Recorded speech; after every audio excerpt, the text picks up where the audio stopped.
Salamat sa inyong pagbisita sa Kwento sa Dilim, isang mundo kung saan ang bawat sulok ay may kwento ng lihim, hiwaga at misteryo. Halina at samahan kami patungo sa mundong nakatago sa dilim. Ngayong gabi, ang ikukwento ko sa inyo ay isa sa mga pinakakilalang urban legend, hindi lang sa ibang bansa, kundi dito din mismo sa Pilipinas. Ito ang kwento ng naglalahong pasahero. Simula ng kwento, isang hating gabi sa Quezon City. Isang taxi driver na tatawagin na lang nating si Mang Lando ang pauwi na sana matapos ang mahabang biyahe. Gusto na sana niyang magpahinga dahil mahaba na ang oras ng kanyang pamamasada. Pero sa hindi inaasahan, may pumara sa kanya sa gilid ng kalsada sa bandang Commonwealth. Isang babae, nakaputing bestida, mahaba ang buhok at may hawak na maliit na bag. Maputla ang mukha at parang pagod na pagod. Tahimik siyang sumakay at umupo sa likuran. "Manong, sa may Fairview lang po ako. Pakidiretso na lang," ika ng babae sa mahina niyang boses. Tumangulang si Mang Lando at pinaandar ang taxi. Hindi siya nagsalita at ganun din ang babae. Ang napansin lang niya, biglang lumamig sa loob ng sasakyan. Parang may aircon kahit wala naman. Kakaibang pasahero. Habang nagmamaneho, panay ang sulyap ni Mang Lando sa rear view mirror. Nakita niyang nakatingin sa labas ang babae, parang may malalim na iniisip.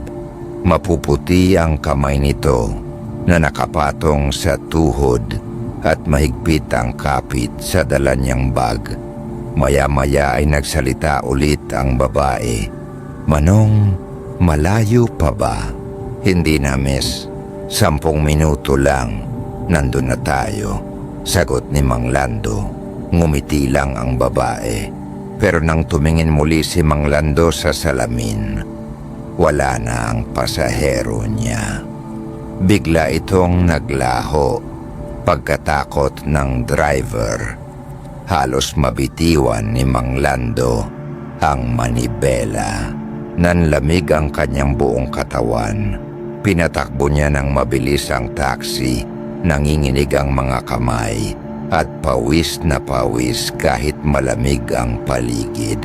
Pagdating niya sa isang tindahan sa Fairview, agad siyang huminto at huminga ng malalim.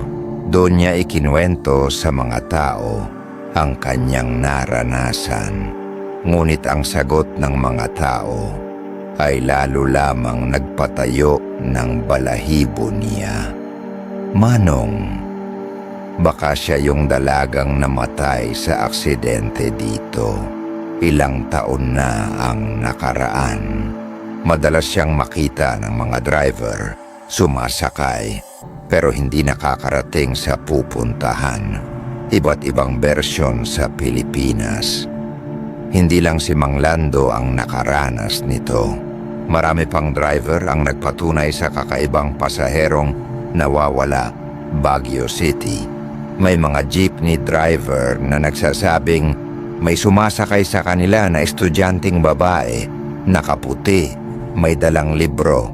Pagdating sa mismong paaralan, biglang nawawala bago bumaba. Cavite. May bersyon naman ng isang sundalo na pumapara sa mga jeep. Nagsasabi itong uuwi sa kanilang baryo, ngunit bago makarating, naglalaho ito.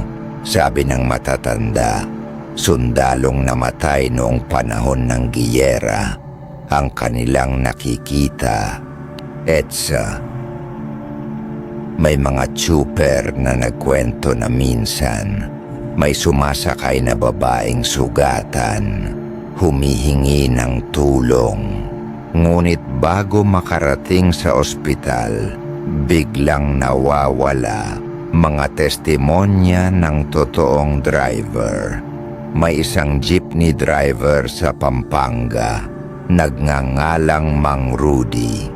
Kwento niya, isang gabi may sumakay na babaeng nakaputi. Tahimik lang ito at nakatingin sa sahig. Nang bumaba ang ibang pasahero, napansin niyang siya na lang at ang babae ang natira. Pero nang tumingin siya sa rearview mirror, wala na ang babae. Mga naibalitang kaso, hindi lang mga kwentong kalye o sabi-sabi ang tungkol sa naglalahong pasahero. May mga pagkakataon din na napabalita ito sa radyo at dyaryo taong 1990. May taxi driver na nagulat sa isang radio station sa Maynila. Kinwento niya na may sinundo siyang babae sa may Cubao bandang 12:00 ng gabi. Tahimik ito at humiling na ihatid sa isang subdivision. Pagdating sa mismong gate, lumingon ang driver para maningil ng pamasahe pero wala na ang babae. Ang naiwan lang daw sa upuan ay piraso ng lumang panyo na may bahid ng dugo. Taong 2004 sa Cavite, sa isang lokal na pahayagan, lumabas ang kwento ng isang jeepney driver na halos mabangga ang sasakyan matapos mapansing bigla na lang nawala ang sundalong pasahero niya. Ayon sa mga residente, matagal nang may kwento tungkol sa isang sundalo na namatay sa lugar noong panahon ng digmaan. Hanggang ngayon, sinasabing siya pa rin ang nakikitang pumapara sa mga sasakyan. Taong 2009 sa Baguio, na-feature sa isang documentary ang kwento ng mga estudyante na nakasakay raw sa jeep kasama ang isang babae.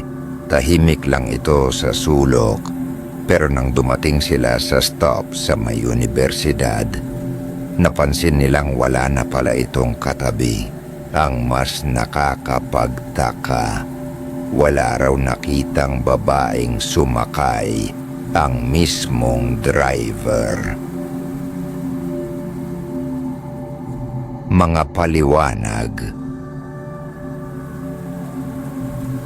Ayon sa mga eksperto sa paranormal, ito raw ay mga kaluluwang hindi pa matahimik, mga taong biglang namatay sa aksidente o trahedya at inuulit pa rin ang nakasanayang gawin habang sila ay buhay pa. Marahil kasama na sa araw-araw nilang ginagawa noon ang pagsakay para makauwi. Pero may iba namang nagsasabing baka epekto lang ito ng matinding pagod at antok ng mga driver. Kapag puyat at stress, nagkakaroon sila ng hallucination. Ngunit paano ipapaliwanag ang mga pagkakataong magkapareho ang deskripsyon ng pasahero at driver na magkaibang tao ang nakaranas? Simbolo ng alamat. Para sa iba, ang kwento ng naglalahong pasahero ay hindi lang takot, kundi simbolo. Ito raw ay paalala na may mga taong hindi nakatapos ng kanilang paglalakbay sa buhay. Mga kaluluwang naglalakbay pa rin hanggang ngayon, umaasang makauwi pero hindi kailanman makararating sa kanilang paroroonan. Hanggang ngayon, sa kasalukuyan, kinukwento pa rin ng mga driver ang kanilang karanasan. May mga bagong bersyon na lumalabas at may ilan pang nagsasabing sila mismo ay nakasaksi na ng naglalahong pasahero. Kaya tuwing gabi, kapag may pumara sa iyo sa gilid ng kalsada, lalo na kung nakaputi at tahimik lang, handa ka ba kung bigla itong maglaho bago pa kayo makarating sa inyong destinasyon? At dito nagtatapos ang ating kwento ngayong gabi. Ang naglalahong pasahero, isang urban legend na nagmula pa sa iba't ibang panig ng mundo. Pero dito sa atin ay may sariling version. Kung nagustuhan mo ang ating kwento, huwag kalimutang i-like ang video, i-ring ang notification bell, at mag-subscribe na rin para lagi kayong updated sa ating mga kwento sa dilim. Hanggang sa susunod, mag-iingat kayo sa biyahe.